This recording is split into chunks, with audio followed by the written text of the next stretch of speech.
કેમ છો મારા વાલા વિદ્યાર્થી મિત્રો, સ્વાગત છે તમારું પ્રિય સર વિદ્યાપીઠ પ્લેટફોર્મની ઉપર। મારું નામ છે દેવ પટેલ અને આજે આપણે લઈને આવી ગયા છીએ ગુજસેટના મોસ્ટ આઈએમપી ટોપિક।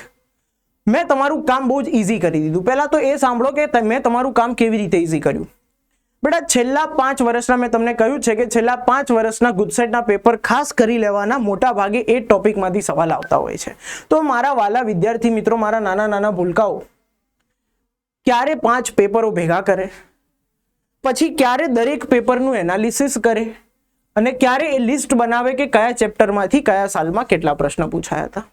તો આજે 2-3 કલાકની જે લાંબી પ્રોસેસ છે, તમારો ટાઈમ બચાવવા માટે મેં સોલ્વ કરી દીધી છે। છેલ્લા 5 વર્ષમાં ગુજસેટમાં કયા ચેપ્ટરમાંથી કયા ટોપિકમાંથી કેટલા એમસીક્યુ પૂછાયા એ હું આજે તમને કહેવાનો છું, જેથી તમારા મોસ્ટ આઈએમપી ત્યાં ને ત્યાં જ 10 મિનિટની અંદર ક્લિયર થઈ જશે। એના પહેલા જો હજુ સુધી તમે ચેનલને સબસ્ક્રાઇબ ના કરી હોય તો બેટા ખાસ કરી લેજો। આ જ ચેનલ ઉપર તમારા ગુજસેટ 2026 નો ફ્રી કોર્સ લોન્ચ આપણે કરી દીધો છે। તો ફ્રી કોર્સમાં જોડાવા માટે ચેનલને સબસ્ક્રાઇબ કરી દેજો, બેલ આઇકન દબાવી દેજો અને એની સાથે સાથે જો તમારે પેઇડ કોર્સમાં જોડાવવું હોય તો ડિસ્ક્રિપ્શનમાં તમને કોન્ટેક્ટ નંબર આપેલો છે, કોન્ટેક્ટ નંબર પર કોન્ટેક્ટ કરજો, તમે ગુજસેટનો પેઇડ કોર્સ પણ લઈ શકો છો। चलो तो बेटा स्टार्ट करिए। गुजसेट 2026 ना आईएमपी આપણે ભણવાના છીએ, બરાબર। ચેપ્ટર 1 થી શરૂ કરીશું। ચેપ્ટર 1 સોલ્યુશન દ્રાવણો। છેલ્લા 5 વર્ષમાં કયા ટોપિકમાંથી કેટલા એમસીક્યુ આવ્યા છે? તો van't Hoff factor, van't Hoff અવયવમાંથી 5 એમસીક્યુ, કોન્સન્ટ્રેશન ટર્મ સાંદ્રતા અવયવ 4 એમસીક્યુ, હેનરીમાંથી 1 એમસીક્યુ, ઓસ્મોટિક પ્રેશર અભિસરણ દબાણમાંથી 2 એમસીક્યુ, રાઉલ્ટ્સ લો રાઉલ્ટનો નિયમ 1 MCQ, depression in freezing point ઠાર બિંદુમાં થતો ઘટાડો 1 MCQ, ideal non ideal solution આદર્શ બિન આદર્શ દ્રાવણનો 1 એમસીક્યુ અને સોલ્યુબિલિટી દ્રાવ્યતાનો 1 એમસીક્યુ। છેલ્લા 5 વર્ષમાં આ ટોપિકમાંથી આટલા એમસીક્યુ જોવા મળ્યા છે, બરાબર। ખાસ નોટ બનાવતા જજો બેટા, વેરી વેરી ઇમ્પોર્ટન્ટ। એના પછી આપણે ચેપ્ટર 2 ની વાત કરીએ, ઇલેક્ટ્રોકેમિસ્ટ્રી વિદ્યુત રસાયણ। કયા ટોપિકમાંથી કેટલા એમસીક્યુ આવ્યા છે? તો મોસ્ટ આઈએમપી આ બે ટોપિક છે, પ્રોડક્ટ ઓફ ઇલેક્ટ્રોલાઇસિસ વિદ્યુત વિભાજનની નિપજો એન્ડ ફેરાડેનો નિયમ, ફેરાડેઝ લો, 3 એમસીક્યુ આવ્યા છે। પછી 2 એમસીક્યુ આવ્યા છે નન્સ્ટ ઇક્વેશન, નન્સ્ટ સમીકરણમાંથી, કન્ડક્ટિવિટી વાહકતામાંથી અને ડેનિયલ કોશ ડેલ્ટા જી કેસી ના રિલેટેડ જે ફોર્મ્યુલા છે, જે સૂત્રો છે એમાંથી 2 એમસીક્યુ આવ્યા છે।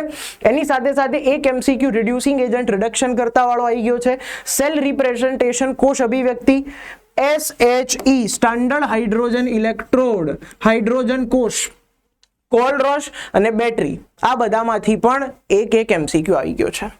એની સાથે સાથે આપણે વાત કરીએ કેમિકલ કાઇનેટિક્સ, રાસાયણિક ગતિકીની। તો ભાઈ ગ્રાફ મેં તમને આલેખ કીધા છે, મોસ્ટ ઇમ્પોર્ટન્ટ છે। 4 એમસીક્યુ અત્યાર સુધી આવી ગયા છે છેલ્લા 5 વર્ષમાં।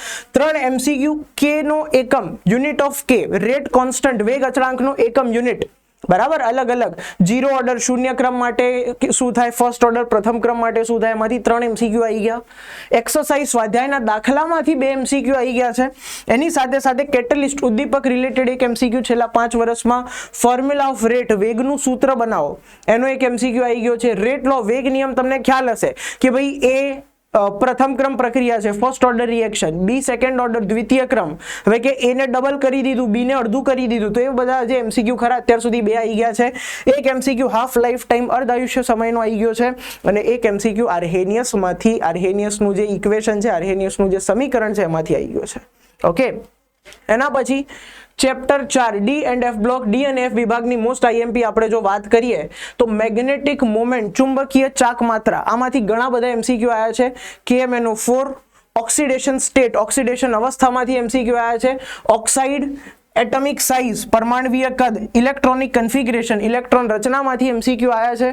લેન્થેનોઇડમાંથી એમસીક્યુ આવ્યા છે। કેટેલાઇટિક પ્રોપર્ટીઝ, ઉદ્દીપકીય ગુણધર્મોમાંથી એમસીક્યુ આવ્યા છે। KetoCr2O7 માંથી હજુ સુધી એમસીક્યુ છેલ્લા 5 વર્ષમાં નથી આવ્યો, પણ એનો એ મતલબ નહીં કે આવશે પણ નહીં, બરાબર। હજુ બ્રીફ કરી દો તો ભાઈ KMnO4 માંથી 3 એમસીક્યુ, મેગ્નેટિક મોમેન્ટ ચુંબકીય ચાક માત્રાના 4 એમસીક્યુ, ઓક્સાઇડ માંથી બેટા 3 એમસીક્યુ આવી ગયા છે, બરાબર। આમાંથી એટમિક સાઇઝ પરમાણવીય કદનો 1 એમસીક્યુ આવ્યો છે, આમાંથી 1 એમસીક્યુ, આમાંથી 1 એમસીક્યુ આવ્યો છે। ઇલેક્ટ્રોનિક કન્ફિગરેશન, ઇલેક્ટ્રોન રચનાનો 1 એમસીક્યુ આવી ગયો છે અને ઓક્સિડેશન સ્ટેટ, ઓક્સિડેશન અવસ્થાના 2 એમસીક્યુ આવી ગયા છે, બરાબર। ચલો આગળ વધીએ। Move forward. કોઓર્ડિનેશન કોમ્પ્લેક્સ સંવર્ગ સંયોજનોની જો આપણે બેટા વાત કરીએ તો 3 માર્કના અથવા તો 3 MCQ લિગેન્ડ ટોપિકમાંથી 3 MCQ આવી ગયા છે. નોમેનક્લેચર નામકરણના 3 MCQ આવી ગયા છે છેલ્લા 5 વર્ષમાં.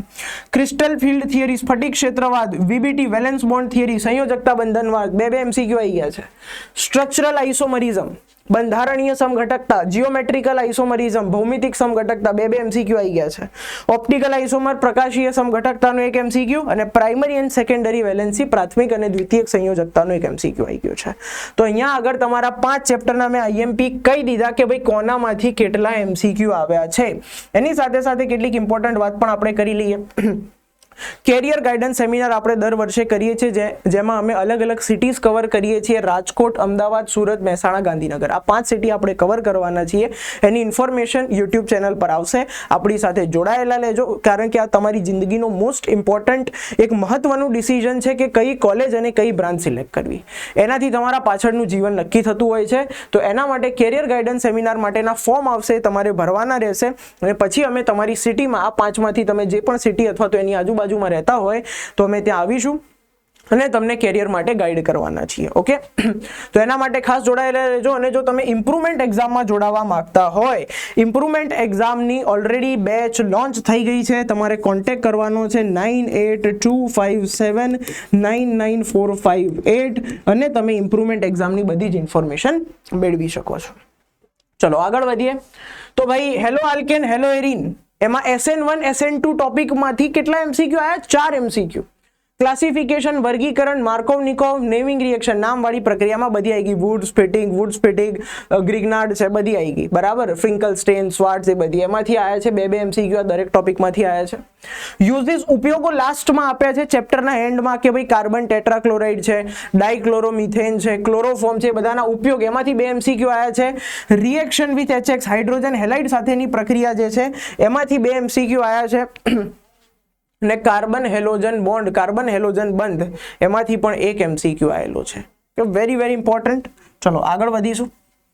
Chapter number 7 alcohol, phenol, ether એમાંથી કેટલા MCQ આવ્યા છે? તો 2 MCQ આવ્યા છે. નોમેનક્લેચર નામકરણ, Grignard acidic basic nature, acidic basic ગુણધર્મમાંથી 2 MCQ આવ્યા છે. રિડક્શન, ઓક્સિડેશન, ડિહાઇડ્રેશન, નિર્જલીકરણ નામના ટોપિકમાંથી.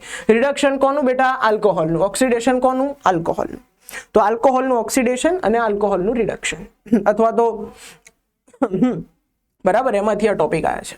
એની સાથે સાથે ફિનોલનું ઓક્સિડેશન રિડક્શન એમાંથી 1 MCQ આવ્યો છે. રિમર-ટીમાન અને કોલ્બેમાંથી 1 MCQ આવ્યો છે. અને ઇથરની HX હાઇડ્રોજન હેલાઇડ સાથેની પ્રક્રિયા એનો પણ 1 MCQ આવી ગયો છે. દાખલો પૂછાય છે, સમ એકવાર આવી ગયો છે બરાબર. હાઇડ્રોજન વાયુ વાળો કે જ્યારે તમે આલ્કોહોલની મેટલ સાથે પ્રક્રિયા રિએક્શન કરાવો ત્યારે કેટલો હાઇડ્રોજન બને છે એનો એક દાખલો આવી ગયો છે. વિલિયમસનમાંથી 1 MCQ આવી ગયો છે અને કન્વર્ઝન પરિવર્તનનો 1 MCQ આવી ગયો છે. ઓકે, ચલો આગળ વધીશું. આલ્ડીહાઇડ, કીટોન, કાર્બોક્સિલિક એસિડ છેલ્લા 5 વર્ષમાં કેટલા MCQ ક્યાંથી આવ્યા? તો ભાઈ 5 MCQ એક જ ટોપિકમાંથી આવ્યા છે. Acidic basic nature, acidic basic સ્વભાવ 5 MCQ. 2 MCQ આવ્યા છે. કેનિઝારો અને હેલોફોર્મ ટેસ્ટ, હેલોફોર્મ કસોટીમાંથી. ટોલેન્સ અને ફેલિંગમાંથી MCQ નથી આવ્યો પણ એનો મતલબ એવો નહીં કરવાનું નહીં, IMP ટોપિક છે. એના સિવાય એક MCQ આવી ગયા છે આલ્ડીહાઇડની બનાવટ પ્રિપરેશનમાંથી, ડીકાર્બોક્સિલેશનમાંથી, આલ્ડોલ ક્રોસ આલ્ડોલમાંથી, નોમેનક્લેચર નામકરણ, રોઝનમુન્ડ પ્રક્રિયા, એની સાથે સાથે એમાઇન સાથેની પ્રક્રિયા અને ઓઝોનોલાઇસિસ ઓઝોનીકરણ આમાંથી પણ એક MCQ આવી ગયા છે. આગળ વધીએ. એમાઇન. તો એમાઇનમાં એમાઇન્સની બનાવટ પ્રિપરેશન જેમાં હોફમેન બ્રોમેમાઇડ, ગેબ્રિયલ થેલિમાઇડ ને બધી અલગ અલગ પ્રક્રિયા રિએક્શન છે. 6 MCQ આયા ભાઈ છેલ્લા 5 વર્ષમાં. પછી reaction of BDC benzene diazonium ક્લોરાઇડની પ્રક્રિયાઓ 4 MCQ આયા ત્યાંથી. આઇસોમર સમઘટક એનામાંથી 2 MCQ આવી ગયા છે. હિન્સબર્ગ ટેસ્ટ, હિન્સબર્ગ કસોટી 1 MCQ. ESR electrophilic substitution reaction, bromination nitration એમાંથી 1 MCQ આવ્યો છે. કન્વર્ઝન પરિવર્તનમાંથી 1 MCQ. સિગ્મા પાઈ બોન્ડ ગણતો 1 MCQ આવ્યો છે અને acidic basic strength, acidic basic ગુણનો પણ 1 MCQ આવી ગયો છે. આની સાથે સાથે આજે ઓર્ગેનિક કેમિસ્ટ્રી ખરું, કાર્બનિક રસાયણ વિજ્ઞાન એમાં બોઇલિંગ પોઈન્ટ ખાસ કરીને જોજો બરાબર. બોઇલિંગ પોઈન્ટ વાળા MCQ હજુ સુધી નથી પૂછાયા છેલ્લા 5 વર્ષમાં પણ એનો મતલબ એ નહીં કે પૂછાશે નહીં. ઉત્કલન બિંદુ ખાસ કરીને જજો બરાબર. ઉત્કલન બિંદુ વાળા ખાસ કરીને જજો, એક નાનકડો યુટ્યુબ પર શોર્ટ પણ મૂકેલો છે જેમાં તમારે 4 ચેપ્ટરનું 1 મિનિટની અંદર બધા બોઇલિંગ પોઈન્ટ ઉત્કલન બિંદુના બધા MCQ ક્લિયર થઈ જશે. અને લાસ્ટ બાયોમોલેક્યુલ્સ, જૈવ અણુઓની વાત કરીએ તો ગ્લુકોઝની જે 6 પ્રક્રિયા રિએક્શન આપી છે એમાંથી 3 MCQ આવી ગયા, એમિનો એસિડમાંથી 2 MCQ, nucleic acid DNA RNA વાળા ટોપિકમાંથી 5 MCQ આવ્યા છે. પોલીસેકેરાઇડનો એક MCQ, ડાયસેકેરાઇડનો એક MCQ આવ્યો છે, વિટામિનમાંથી 2 MCQ આવી ગયા છે અને પ્રોટીનનું બંધારણ, સ્ટ્રક્ચર ઓફ પ્રોટીનમાંથી 1 MCQ આવ્યો છે. તો તમને અહીંયા આગળ મેં તમારું કામ તમે જોશો તો સ્માર્ટ વર્ક કરવાનું મેં તમને કહ્યું હતું કે બેટા સ્માર્ટ વર્ક કરવાનું છે.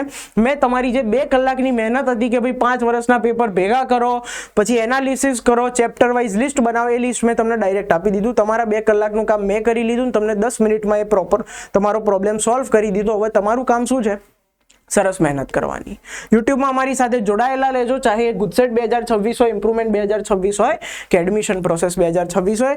પ્રિય સર વિદ્યાપીઠ ટીમ તમારી સાથે જ છે. એન્ડ જેવું હું કહું છું દર વખતે કે કયો પાથ ચૂઝ કરવો, કયા રસ્તે આગળ વધવું એ તમારા ઉપર છે. હું તમને ગાઈડ કરતો રહીશ, તમારે મહેનત કરવાની છે અને સાથે મળીને આપણે ગુજસેટ ક્રેક કરીશું. તો thank you so much. Like કરી દેજો વિડીયોને, પોતાના મિત્રો સાથે શેર કરી દેજો અને આવી જ રીતે મળતા રહીશું. ત્યાં સુધી Tata, bye bye, take care.